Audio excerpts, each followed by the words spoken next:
और दोस्तों आइए हम लोग देख लेते हैं प्रैक्टिस सेट 6 की। जो हम लोग प्रैक्टिस सेट कर रहे थे वो था आपका यूपीएचईएससी असिस्टेंट प्रोफेसर से संबंधित और वो भी भूगोल विषय से।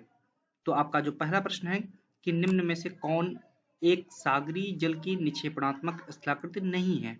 ऑप्शन दिए हुए हैं मेहराब, स्पिट व हुक, रोधिका और पुलिन। पूछा गया है कि जो ओशियानिक करंट है उसके थ्रू जो बनने वाली डिपोजिशनल लैंडफॉर्म है वो कौन सी नहीं है।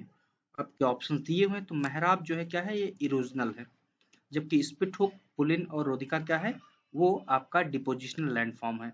अगला प्रश्न है सागरीय जल की निक्षेपणात्मक स्थलाकृतियां हैं। ऑप्शन दिए हैं लूप, टोम्बोलो, संयोजक रोधिका या उपरोक्त सभी। तो आपका सही उत्तर है उपरोक्त सभी। अगला प्रश्न है कि निम्न में से कौन एक हिमनद की अपरदनात्मक स्थलाकृति नहीं है। ऑप्शन दिए हैं शार्क एवं हार्न, नुनाटक एवं भेड़पैठ शिला, एरिट एवं लटकती घाटी या हिमोर। अब पूछा गया कि अपरदनात्मक मतलब ग्लेशियल रिलेटेड इरोजनल लैंडफॉर्म नहीं है, मतलब कि पूछा गया कि कौन सा डिपोजिशनल दिख रहा है, तो डिपोजिशनल कौन सा है, वो आपका हिमोर है। अगला प्रश्न है कि हिमनद की अपरदनात्मक स्थलाकृतियां हैं। ऑप्शन दिए पैटर्नास्टल झील, फियोर्ड झील, पीडमंट झील या उपरोक्त सभी। तो आप बताइए कौन सा है। तो अपरदनात्मक स्थलाकृतियों में पैटर्नास्टल, पिडमैंट और फियोर्ड ये सभी हैं। अगला प्रश्न है निम्न में से कौन सी एक हिमनद की निक्षेपणात्मक स्थलाकृति नहीं है। ऑप्शन दिए वी आकार की घाटी, हिमोर एवं ड्रमलिन, एस्कर एवं केम। तो हिमनद की जो घाटी नहीं है निक्षेपणात्मक वो कौन सी है, वो है वी आकार की घाटी। अगला प्रश्न है निम्न में से कौन सी एक पवन का अपरदनात्मक स्थल रूप नहीं है। ऑप्शन दिए हेंसलबर्ग, एरीट, मशरूम रॉक या ज्यूगन। तो सबको कॉमन है, बहुत सिंपल सा क्वेश्चन है, एरीट। अगला प्रश्न है निम्न में से कौन सा एक पवन की निक्षेपणात्मक स्थलाकृति नहीं है। ऑप्शन दिए बरखान, लोएस, बलखान एवं प्लाया, ज्यूगन या बजादा एवं पेडिमेंट। तो आपका जो सही उत्तर है वो कौन सा है, वो आपका है ज्यूगन। ये क्या है, आपकी अपरदनात्मक स्थलाकृति है। अगला प्रश्न है सर्वप्रथम किस विद्वान ने चूने की चट्टानों वाले भाग में अपरदन चक्र की संकल्पना को प्रतिपादित किया। ऑप्शन दिए हैं बीडी, स्वीजिक, पैंक एवं डेविस। तो आपका सही उत्तर है बीडी। बीडी ने सर्वप्रथम चूने की चट्टानों वाले भागों में अपरदन चक्र की संकल्पना का प्रतिपादन किया।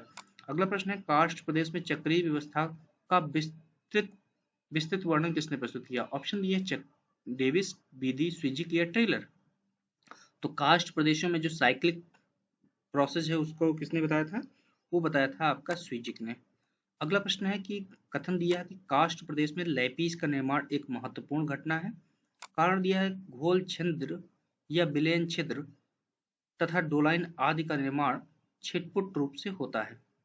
आपके सामने ऑप्शन दिए हुए हैं, कथन और कारण वाले सामने हैं, पढ़ लीजिए। तो आपका उत्तर कौन सा सही होगा, उत्तर है आपका सही ए और बी दोनों सही है। आर ए की सही व्याख्या नहीं करता।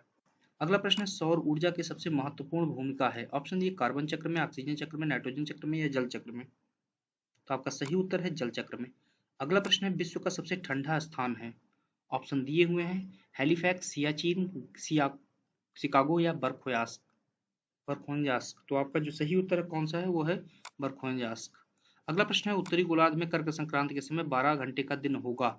ऑप्शन दिए हैं कर्क रेखा पर, मकर रेखा पर, आर्कटिक रेखा पर या विषुवत रेखा पर। तो आपका सही उत्तर है वो है आपका विषुवत रेखा पर। अगला प्रश्न है निम्न में से कौन सा वर्षा का प्रकार नहीं है। ऑप्शन दिए संवहनी, पर्वतीय, चक्रवाती या मध्य महाद्वीपी। तो मध्य महाद्वीपी कोई भी वर्षा का प्रकार नहीं है।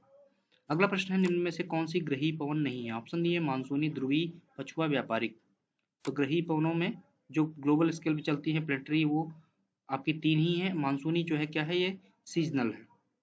अगला प्रश्न है निम्न में से कौन सा पवन की दिशा से संबंधित नहीं है। ऑप्शन दिए हेडली का सिद्धांत, फेरल सिद्धांत, जेट स्ट्रीम सिद्धांत या वाइज वेलेट सिद्धांत। तो आपका जो सही उत्तर है वो आपका है जेट स्ट्रीम सिद्धांत। अगला कथन और कारण वाला प्रश्न दिया, कथन दिया कि एक ही समय में पृथ्वी पर जो ज्वार उत्पन्न होते हैं, एक तो चंद्रमा के सामने व दूसरा उससे ठीक पीछे के भाग में। कारण दिया कि पृथ्वी के परिभ्रमण के कारण प्रत्येक स्थान पर 24 घंटे में 2 बार ज्वार एवं भाटा आता है। सामने आपके विकल्प दिए हुए हैं। तो आपका जो विकल्प सही है वो आपका ए और बी दोनों सही हैं और आर ए की सही व्याख्या नहीं कर रहा। अगला प्रश्न है कि एशिया व उत्तरी अमेरिका को किस जलडमरूमध्य अलग करता है। ऑप्शन दिए बेरिंग, पाक, जिब्राल्टर या मलक्का। तो आपका सही उत्तर है वो है बेरिंग जलडमरूमध्य। अगला प्रश्न है कि निम्नलिखित में से कौन किसका पारिस्थितिकी संतुलन से संबंध नहीं है। ऑप्शन दिए हैं जल प्रबंधन, वन रोपण, औद्योगिक प्रबंधन या वन्य जीव सुरक्षा। तो आपका सही उत्तर है वो आपका है औद्योगिक प्रबंधन। अगला प्रश्न है पारिस्थितिकी निके या निकेत की संकल्पना का प्रतिपादन किसने किया था। ऑप्शन दिए डार्विन, ग्रेनेल्स या इपिओडम या सीसी पार्क। तो आपका सही उत्तर है वो आपका है ग्रेनेल्स। अगला प्रश्न है दो पारिस्थितिकी तंत्रों के मध्य के संक्रमण क्षेत्र को कहते हैं। ऑप्शन दिए हैं बायोम, इकोटोन, बायोटोप या सियर। तो आपका सही उत्तर है इकोटोन, जिसे संक्रमणिका कहते हैं। अगला प्रश्न है कि सर्वप्रथम पारिस्थितिकी स्तूप की संकल्पना किसने प्रस्तुत की थी। ऑप्शन दिए हैं चार्ल्स एल्टन, ओडम, डार्विन या टांसले। तो आपका सही उत्तर है वो आपका कौन सा, एल्टन, मतलब इकोलॉजिकल पिरामिड। अगला प्रश्न है ओजोन अपक्षय होता है। ऑप्शन दिए क्लोरोफ्लोरोकार्बन से, नाइट्रोजन से, मीथेन से या अम्लों से। तो आपका जो सही उत्तर है कौन सा है, वो है क्लोरोफ्लोरोकार्बन से। अगला प्रश्न है किस विद्वान के नेतृत्व में विश्व में सर्वप्रथम भूमि उपयोग का सर्वे संपादित हुआ था। ऑप्शन दिए स्टाम्प, रॉक्सबी, हार्डी या हैगेट। तो ये है आपका एल.डी. स्टाम्प के द्वारा। अगला प्रश्न है निम्नलिखित में से किस विद्वान ने भौगोलिक विश्लेषण एवं अध्ययन में सांख्यिकी एवं गणितीय विधियों का प्रयोग किया था। ऑप्शन दिए चोर्ले, हैगेट, चिसोल्म, स्टाम्प या हर्बर्टसन। तो आपका जो सही उत्तर है वो आपका है चोर्ले एवं हैगेट। अगला प्रश्न है सूची 1 को सूची 2 से मिलाना है। एक तरफ सूची में विद्वान दिए तथा दूसरी तरफ सूची में लेखक दिए हैं। तो स्टाम्प का संबंध किससे था वो आपको सब लोगों को मालूम होगा, किससे संबंध था।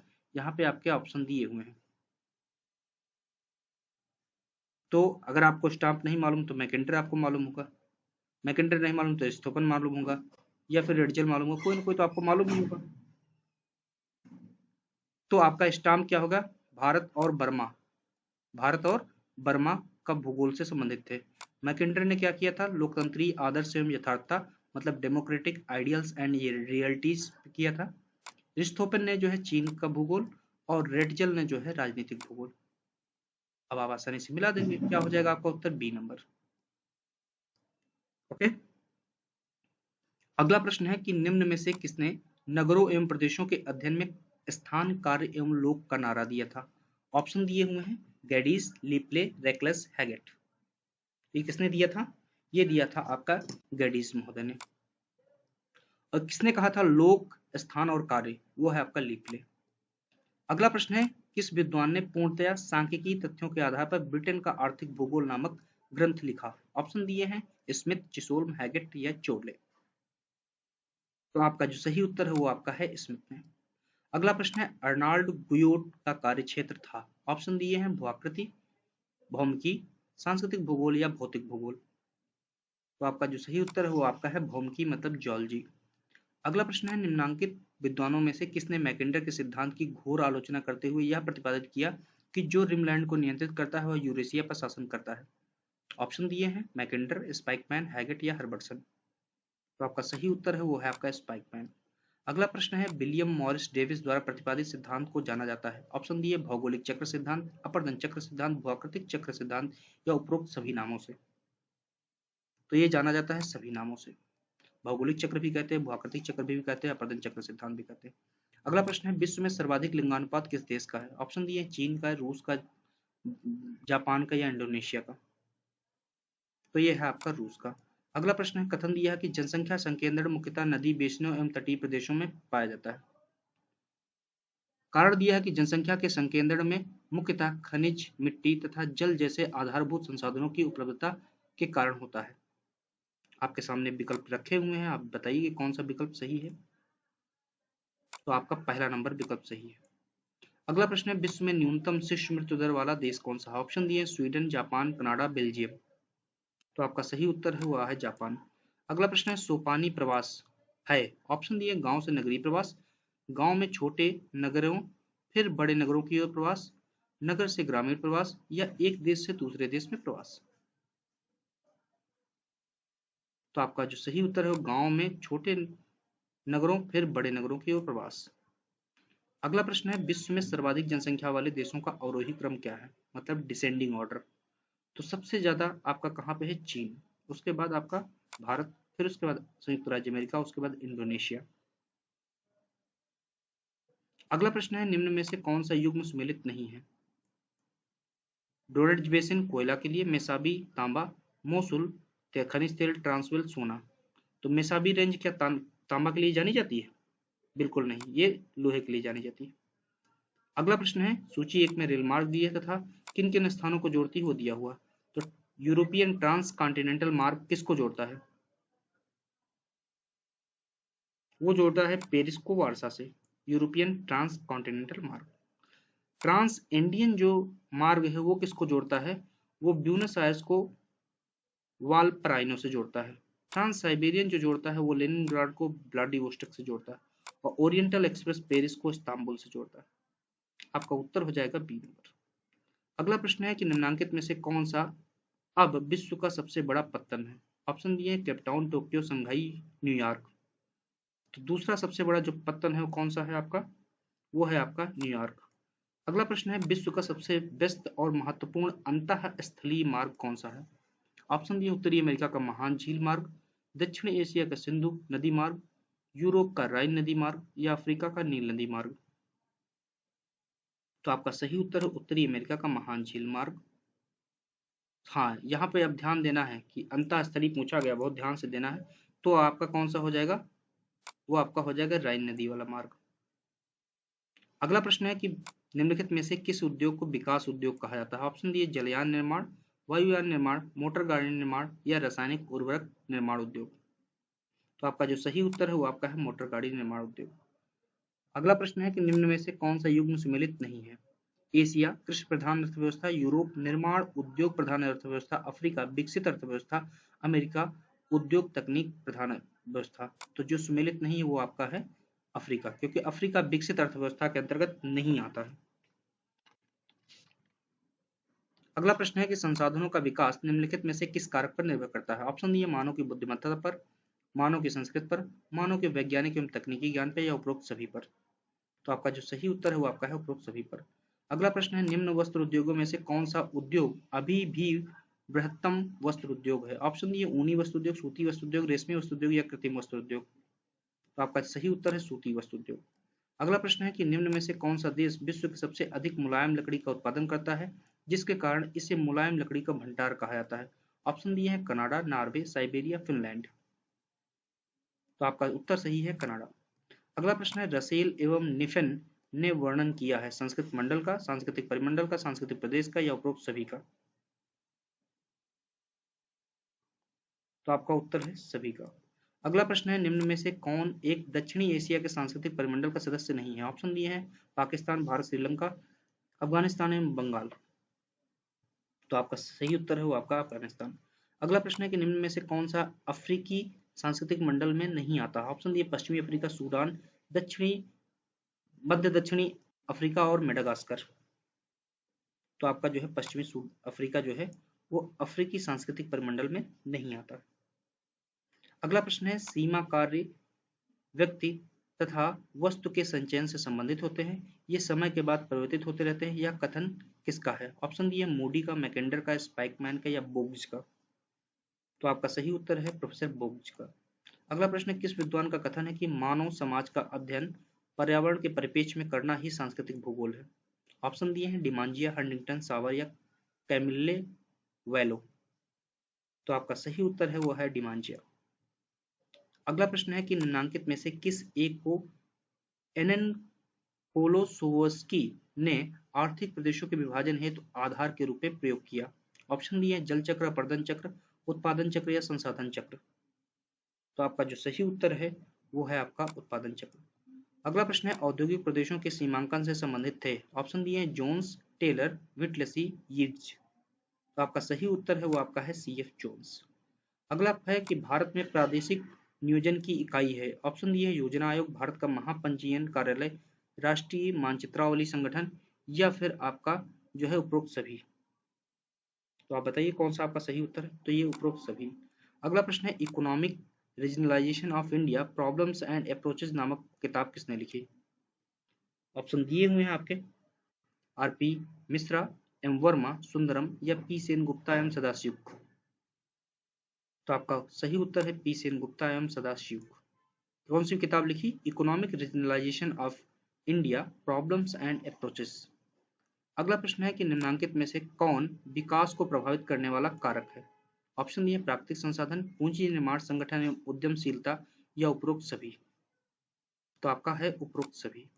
अगला प्रश्न है कि देश के पहले आपदा प्रबंधन प्रशिक्षण संस्थान की स्थापना कहाँ की जा रही है? वह है, ऑप्शन दिए चेन्नई, हैदराबाद, लातूर, बंगलोर। तो आपका सही उत्तर है वो आपका है क्या? लातूर। अगला प्रश्न है कि भारत में ऊर्जा का सर्वाधिक स्रोत है। ऑप्शन दिए नाभिकीय ऊर्जा, पेट्रोलियम, कोयला या जल विद्युत ऊर्जा। तो आपका सही उत्तर है कोयला। अगला प्रश्न है निम्न में से कौन सा युग्म सुमेलित नहीं है? लौह अयस्क उड़ीसा, अभ्रक बिहार, सोना कर्नाटक, तांबा राजस्थान। तो अभ्रक अब इस समय बिहार में कहाँ है? वो आपका है इस समय है झारखंड में। अगला प्रश्न है कि निम्न में से कौन सा युग्म सुमेलित है? कपिलधारा जलप्रपात, नर्मदा, जोग, शेरावती, चुलिया, चंबल या उपरोक्त सभी। तो सभी आपके जुड़े हुए हैं। अगला प्रश्न है कि भारत में पेट्रोलियम का अग्रणी उत्पादक राज्य कौन सा है? असम, गुजरात, तमिलनाडु या महाराष्ट्र। तो आपका सही उत्तर है गुजरात। अगला प्रश्न है भारत में टिन संसाधन वाला एकमात्र राज्य कौन सा है? छत्तीसगढ़, झारखंड, मध्य प्रदेश, आंध्र प्रदेश। तो आपका सही उत्तर है वो आपका है छत्तीसगढ़। अगला प्रश्न है स्टॉक फार्मिंग है दो फसलों को एक साथ उगाना, फसलों का प्रजनन, पशुओं का प्रजनन, फसल की अदला बदली या उपरोक्त में से कोई नहीं। तो आपका जो सही उत्तर वो है पशुओं का प्रजनन स्टॉक फार्मिंग कहलाता है। अगला प्रश्न है कि भारत के उत्तरी मैदानों में शीत ऋतु में वर्षा होती है। ऑप्शन दिए दक्षिणी पश्चिमी मानसून से, पश्चिमी विक्षोभों से, लौटते मानसून से या उत्तरी पूर्वी मानसून से। तो आपका सही उत्तर है वो आपका है पश्चिमी विक्षोभों से। अगला प्रश्न है कि भारत निम्नलिखित राज्यों में से किस में सर्वाधिक प्राकृतिक आपदाएं आती हैं? ऑप्शन दिए गुजरात, बिहार, पश्चिम बंगाल, उड़ीसा। तो आपका सबसे ज्यादा प्राकृतिक आपदाएं कहाँ आती हैं? वो है आपकी उड़ीसा में। अगला प्रश्न है कि भारत का सबसे अधिक बाढ़ग्रस्त राज्य कौन सा है? असम, बिहार, आंध्र प्रदेश या उत्तर प्रदेश। तो आपका है वो बिहार। अगला प्रश्न है कि निम्नलिखित में से कौन सा एक मानचित्रों के विवर्धन एवं लघुकरण की विधि नहीं है? ऑप्शन दिए समकोणीय विधि, वर्ग विधि, यंत्रीय विधि या समत्रिभुज विधि। तो आपकी समकोणीय विधि कोई भी जो है मानचित्रों के विवर्धन एवं लघुकरण की विधि नहीं है, जबकि वर्ग विधि, यांत्रिकरण विधि एवं समान त्रिभुज विधि उपयोग में होती है। अगला प्रश्न है कि निम्न में से किस एक विद्वान के अनुसार पृथ्वी के अक्षांश वृत्तों तथा यामात्रों का जाल या रेखा जाल के रूप में समतल सतह पर प्रदर्शन मानचित्र प्रक्षेप कहलाता है? ऑप्शन दिए हैं स्मिथ, मैकहाउंस, हेनरी या रॉबिन्सन। तो आपका उत्तर सही है वो है मैकहाउंस। अगला प्रश्न है कि निम्न में से किस एक आरेख से त्रिविमीय आरेख प्राप्त नहीं होता है? ऑप्शन दिए गोली, घनारेख, दंड आरेख या ब्लॉक पुंज आरेख। तो आपका दंड आरेख से त्रिविमीय 3D जो आरेख है वो नहीं मिलता है। 69 नंबर प्रश्न है कथन दिया है कि निकटतम पड़ोसी विश्लेषण अधिवासों के वितरण को प्रदर्शित करने का एक माध्यम है। कारण दिया है कि इस विधि में अधिवासों के वितरण को आयत विधि द्वारा प्रदर्शित किया जाता है। आपके आप सामने ऑप्शन है कि ये कोड दिए हुए हैं, आप देखिए और सही उत्तर का चयन कीजिए।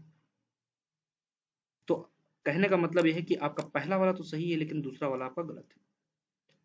अंतिम प्रश्न इस प्रैक्टिस सेट का है, प्रैक्टिस सेट नंबर 6 का, कि किसी स्थान पर वर्ष के विभिन्न महीनों में जल के अधिशेष या अभाव की औसत मात्राओं को किस आरेख द्वारा प्रस्तुत किया जाता है? ऑप्शन दिए हुए जल बजट आरेख, पिरामिड आरेख, रेखा आरेख या दंड आरेख।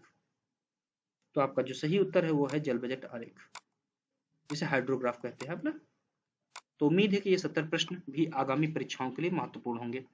आइए हम लोग मिलते हैं अगले वीडियो में अगले प्रैक्टिस सेट के साथ। धन्यवाद।